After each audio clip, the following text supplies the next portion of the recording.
আমাদের ইসলাম আমাদের রাষ্ট্র না, এটা বিশ্বাস করি না। ৭২-এর সংবিধান, ওই সংবিধানেই আমরা ইনশাআল্লাহ ফেরত যাব। মাননীয় প্রধানমন্ত্রীর নেতৃত্বে মহান জাতীয় সংসদে ইনশাআল্লাহ এই বিল আমরা পাস করব। এখন সংসদে এটা নিয়ে বিরোধিতা করবে এমন কোনো আমার মনে হয় না প্রতিপক্ষ আছে। আর যারা করবে তারা তো বিরোধিতা করার জন্য করে। যেমন আপনি বলেন ব্যারিস্টার রুমিন ফারহানা, তো এদের সম্পর্কে আমার কিছু বলার ভাষা নাই। তো হারুন সাহেব আয়াত সূরা বইলা একটা ভণ্ডামি বাটপাড়ি বক্তব্য করে। এই যে ধরুন ২-১ দিন আগে একজন প্রতিমন্ত্রী মহোদয়কে বলতে দেখলাম আমি রাষ্ট্র ধর্ম ইসলাম বাদ দিয়ে দিব, সংসদে তুলব।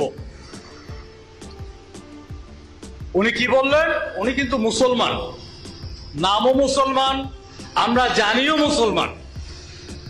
আরে ভাই, আপনি বাদ দিয়ে দিবেন?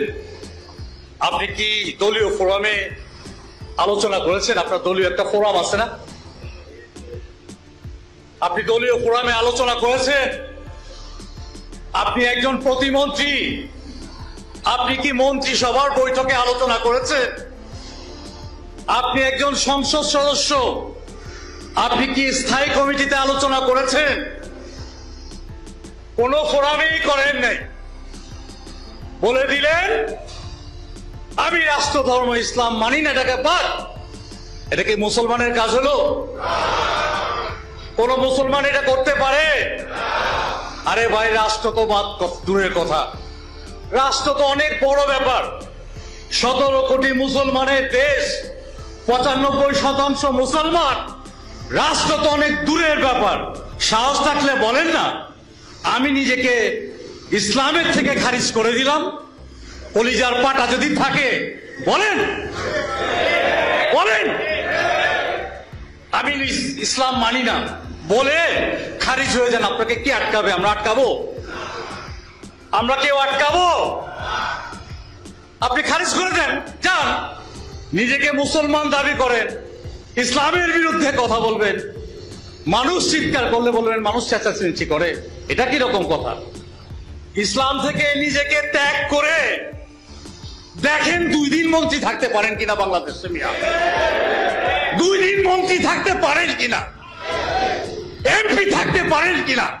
বড় বড় কথা বলেন, মন গড়া কথা।